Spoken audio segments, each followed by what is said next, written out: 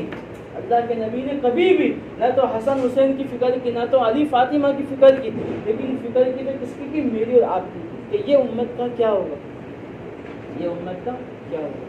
اس لیے میرے بھائی ہمیں اللہ سے ڈرنا چاہیے. کیا کرنا چاہیے بھائی؟ کہ وہ دین جو کام اللہ نے ہمیں دیا ہے ذمہ داری سے، اس ذمہ داری کو ہمیں پورا کرنا ہے۔ جس نے بھی کلمہ پڑھا اس کی یہ ذمہ داری ہے، اس دین کو دوسرے تک پہنچانا اس کی ذمہ داری ہے، ورنہ ہم سے اللہ سوال کرے گا۔ کلکم راعٍ، ہر آدمی ذمہ دار ہے، اور ہر آدمی سے اس کے ماتحتوں کے بارے میں اللہ پوچھے گا، کیا ہم نے تمہیں دین دیا، تم نے بیوی کو کیا دین دیا؟ کیا ہم نے تمہیں دین دیا، تم نے بچوں کو کیا دین دیا؟ ہم نے تمہیں دین دیا، تم نے بستی والوں تک کتنا دین پہنچایا؟ اللہ ہم سے پوچھے گا، اللہ ہم سے سوال کرے گا۔ اس لیے میرے بھائیوں، ہم اپنی یہ دھوکے والی زندگی چھوڑ دیں، یہ اپنی چاہت والی زندگی چھوڑ دیں۔ اب میرے بھائیوں، اب ترتیب ختم، اب تو تقاضے پہ آنا ہے۔ کیا کرنا ہے میرے بھائیوں؟ تقاضے پہ آنا ہے۔ ہمارے یہاں کے احمدآباد کے فضل کریم صاحب رحمۃ اللہ علیہ، بڑی زبردست آپ کی قربانی کہتے ہیں، جب وہ بیان کرتے تھے میرے بھائیوں، جماعتیں نقد بنتی تھی۔ کیا بنتی تھی؟ ان کے بیان فضل کریم صاحب، نام تو سنا ہوگا آپ لوگوں نے، ہماری بستی کے ملک احمد کہتے ہیں، لوگوں نے آپ سے سوال کیا کہ حضرت کیا بات ہے کہ آپ بیان کرتے ہو تو جماعتیں بہت نکلتی ہیں؟ کہا کہ اس میں میرا کوئی کمال نہیں۔ کیا کہا بھائی؟ کہ جب میں بیان کرنے کے لیے کرسی پر بیٹھتا ہوں، میں اپنے دل کو مخاطب ہو کر ہی کہتا ہوں، اے دل، اگر میری بات سے، اگر میری قربانی سے اگر جماعت تیار ہو گئی، اگر کوئی لے کے جانے والا نہیں ہوگا تو فضل لے کے اس کو جائے گا۔ کون لے کے جائے گا؟ فضل اس کو لے کے جائے گا۔ کہتے ہیں ان کی نیت کی اثرات سے میرے بھائیوں اللہ تعالیٰ جماعتیں بناتا تھا۔ اور خود ہمارے یہاں کے ایوب صاحب، ایوب بھائی پان والے، وہ اکثر کہا کرتے تھے کہ فضل کریم بھائی کی قربانی صحابہ اکرام کی قربانی کی طرح تھی۔ کہتے ہیں مولانا عبد الغنی صاحب رحمۃ اللہ علیہ، ابھی تو فضل کریم بھائی رحمۃ اللہ علیہ جماعت لے کر آئے، کئی مہینوں کے بعد ملک احمد میں آئے، سامان رکھا بھی نہیں، اور مولانا عبد الغنی صاحب نے کہا فضل جماعت تیار ہے، تجھے لے کے جانا ہے۔ ابھی تو آئے، ایک سفر سے آئے، گھر پہ گئے بھی نہیں، اور کہا کہ فضل جماعت تیار ہے، تجھے لے کے جانا ہے۔ باقی یہ قربانیاں تھی ان ہمارے اللہ والوں کی، جس کی بنیاد پر آج ہمیں دین جو دکھتا ہے ان کی قربانی معمولی چیز نہیں ہے، کہ دین قربانی کو چاہتا ہے۔ کس کو چاہتا ہے؟ جس نے قربانی دی اللہ اس کو آگے بڑھائے گا۔ ارے میرے بھائیوں، صحابہ کرام نے کیسی قربانی دی، ہم سوچے تھوڑا سا۔ اگر میں تو یہاں تک کہتا ہوں کہ ان کی فاقے، ان کی قربانیاں اگر کتابوں میں نہ ملتی، ہماری عقل قبول نہ کرتی۔ 8 دن کا فاقہ، بات سمجھ میں آتی ہے؟ ہمارا تو ایک وقت کا کھانا آگے پیچھے ہوتا ہے تو آدمی کا دماغ خراب ہو جاتا ہے۔ ایک وقت کا کھانا آگے پیچھے ہوتا ہے تو وہ 8 دن کے فاقے، گھر میں کوئی چیز نہیں ہے۔ اللہ کے نبی کہتے ہیں جب سے مجھے نبوت ملی، 33 سال کے بعد جب مجھے نبوت ملی، 2 وقت پیٹ بھر کے کبھی میں نے کھانا نہیں کھایا۔ یہ کون کہہ رہے ہیں؟ اللہ کے نبی کہہ رہے ہیں۔ ارے آپ کی دعا، آپ کے دل کا ٹکڑا حضرت فاطمہ رضی اللہ تعالیٰ عنہا، اللہ کے نبی کی سب سے محبوب چیز دنیا کے اندر فاطمہ تھی۔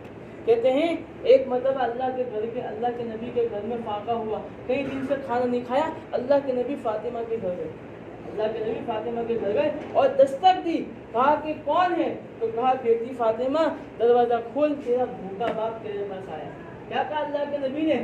بیٹی فاطمہ دروازہ کھول، تیرا بھوکا باپ تیرے پاس آیا۔ اندر سے رونے کی آواز آئی، اندر سے رونے کی آواز آئی، دروازہ کھولا، فاطمہ سامنے کھڑی ہے اور کہا کہ ابا جان میں کیا بتاؤں کہ پہلے تو فاقے تھے، اب تو بیماری بخار اتنی آ گئی ہے مجھے کہ میرے پاس دوائی لانے کے پیسے نہیں ہیں۔ کیا کہا بھائی؟ میرے پاس دوائی کے پیسے نہیں ہیں، کہ پہلے تو بھوک پیاس تھی، اب تو مجھے بیماری ستاتی ہے کہ میرے پاس دوائی لانے کے پیسے نہیں ہے۔ اللہ کے نبی فاطمہ کو گلے سے لگایا، رو رہے، وہ بیٹی رو رہی ہے، باپ رو رہا ہے۔ اللہ کے نبی کہہ رہے ہیں بیٹی فاطمہ تھوڑا صبر تو کر لے، تھوڑا صبر میں کر لوں، اللہ تعالیٰ تیرے رونے پر، اللہ میرے رونے پر اللہ میری امت کی مغفرت کر دے گا۔ اللہ کیا کرے گا؟ یہ ہماری مغفرت کی اللہ کے نبی نے دعائیں کی میرے بھائی، معمولی چیز نہیں ہے۔ آج اس نبی کے مزار پر ہفتے میں 2 مرتبہ میرے آپ کے اعمال پیش ہوتے، ہر پیر کو جمعرات، یہ ہماری زندگی اللہ کے نبی کے سامنے پیش ہوتی ہے۔ یہ گناہوں والی زندگی ہماری، اللہ کے نبی کو کتنی تکلیف ہوتی ہوگی کہ میری سنت کی خاطر کیا قربانی دی، کیا کیا، آج ہی کیا کر رہے ہیں، میری سنتوں کے جنازے اپنے گھروں سے نکال رہے ہیں کہ میرا دین انہیں پسند نہیں ہے۔ میرے بھائیوں، ہمیں ڈر اس وقت لگتا ہے میرے بھائیوں جب میدان حشر میں اللہ کے نبی سے سامنا ہوگا، جب اللہ کے نبی اپنے دستے مبارک سے حوض کوثر پلاتے ہوں گے تو کچھ لوگوں کو فرشتے روک لیں گے۔ اللہ کے نبی کہیں گے کہ یہ تو میرے امتی ہیں، اللہ کے نبی کہیں گے یہ تو آنے دو، یہ تو میرے امتی ہے۔ فرشتے کہیں گے یا نبی اللہ یہ آپ کی امت کے وہ لوگ ہیں کہ دنیا کے اندر آپ کا دن بیت رہا تھا، ان کی پیشانی پہ بل تک نہیں پڑ رہا تھا، کہ ان کو آپ کے طریقے سے محبت نہیں تھی، آپ کے چہرے سے محبت نہیں تھی، آپ کی سنتوں سے محبت نہیں تھی۔ میرے بھائیو اللہ کے نبی کا وہ جملہ ہوگا کہ دنیا کے اندر ان کو میرا چہرہ پسند نہیں، دنیا کے اندر ان کو میرا دین پسند نہیں، آج مجھے ان کا چہرہ پسند نہیں۔ اللہ کے نبی نے کہہ دیا میرے بھائیوں، تو اس وقت جس آدمی کے بارے میں اللہ کے نبی نے کہہ دیا ہوگا میرے بھائیوں اس کی ہلاکت پکی ہے۔ اس کی ہلاکت کیا ہے نبی؟ اللہ ہماری حفاظت کرے، بات سمجھے بھائی؟ اس لیے بڑے ڈرنے کی بات ہے میرے بھائیوں، موت کا کوئی بھروسہ نہیں ہے، زندگی مختصر ہے۔ ہماری زندگی کیسی ہے بھائی؟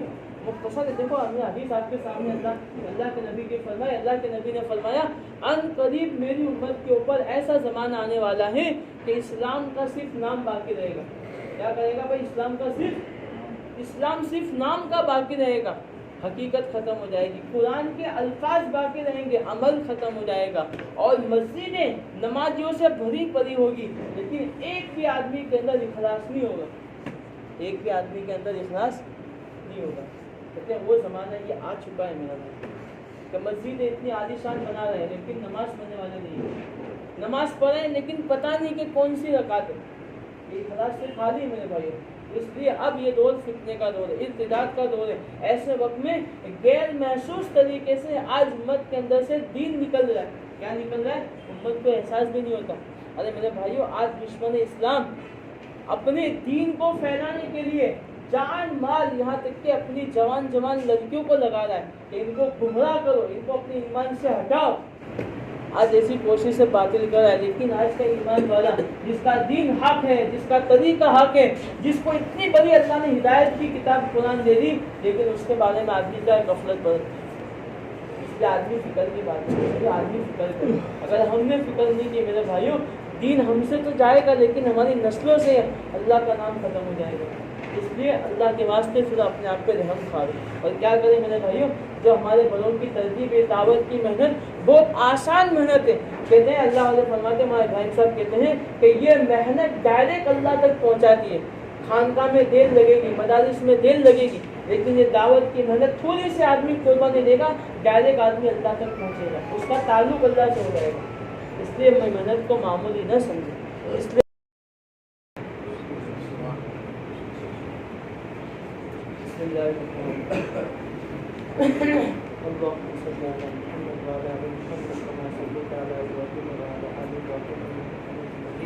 اللهم لك الحمد كله ولك الشكر كله ولك الخلق كله ولك الملك كله بيدك الخير كله نسألك الخير كله ونعوذ بك من شر كله اللهم إنا نسألك من فجاءة الخير ونعوذ بك من فجاءة الشر۔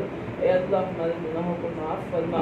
اے اللہ بے شک ہم بڑے خطا کار ہیں، بڑے نافرمان ہیں، بڑے ناشکرے ہیں، رات کے اندھیرے میں گناہ کیے، دین کے اجالے میں گناہ کیے، گناہ کو سمجھ کر بھی گناہ کیے، انجانے میں گناہ کیے، اے اللہ چھوٹے گناہ کیے، بڑے گناہ کیے۔ اللہ تو جانتا ہے، تجھے بتانے کی کوئی ضرورت نہیں ہے۔ اے اللہ ہمارے سارے گناہوں کو معاف فرما دے۔ اے اللہ تو معافی کو پسند کرتا ہے۔ اے اللہ ہم تو بڑے گنہگار ہیں اے اللہ، لیکن اتنے بڑے گنہگار تو نہیں ہیں جو اللہ کے نبی کے زمانے کے اندر جو بڑے بڑے گنہگار ہوتے تھے۔ اللہ اتنے بڑے گنہگار تو نہیں ہیں۔ اللہ ہم تو تیرے لاڈلے نبی کے امتی ہیں۔ اے اللہ ہمارے سارے گناہوں کو معاف فرما دے۔ اے اللہ اس بستی کو دین کے لیے قبول فرما۔